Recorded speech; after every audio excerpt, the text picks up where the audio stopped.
What are you doing lying here? What do you mean, wait? There's all these people coming on 23 watching you. Come on, we gotta get our video done for this week. Would you like to explain to all of us what you were doing out here in our new pavilion, Pastor Craig? I'll explain to all of you what I was doing out here in our new pavilion. I was living out this week's scripture. What do you mean?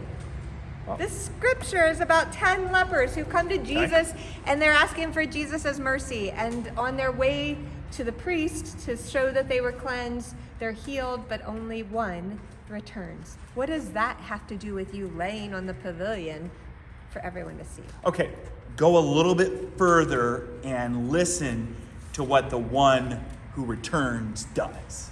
Okay. And so they went and they were made clean. Then one of them, when he saw that he was healed, turned back praising God with a loud voice. He prostrated himself at Jesus' feet and thanked him. I rest my case.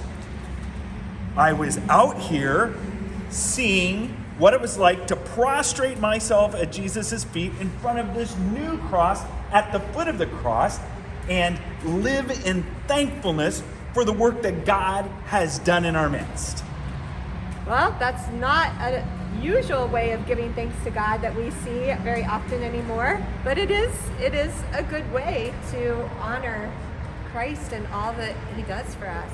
Absolutely. It stretches us out and up at the same time because we're being stretched to do God's work in the world. And it's a very vulnerable position. It is a very vulnerable position, but nonetheless, it shows complete submission and thankfulness to God. Wow. So are we all going to have to prostrate ourselves on Sunday when we come to worship? Well, I think you should just do it here with me after we're done right now, you and I. All right, I'll save you all from it. But join us this Sunday and worship with us as we do stop from our lives and actually turn to the cross and turn to God to give thanks for the many ways that God is alive and working in our lives and world around us today. We'll see you on Sunday.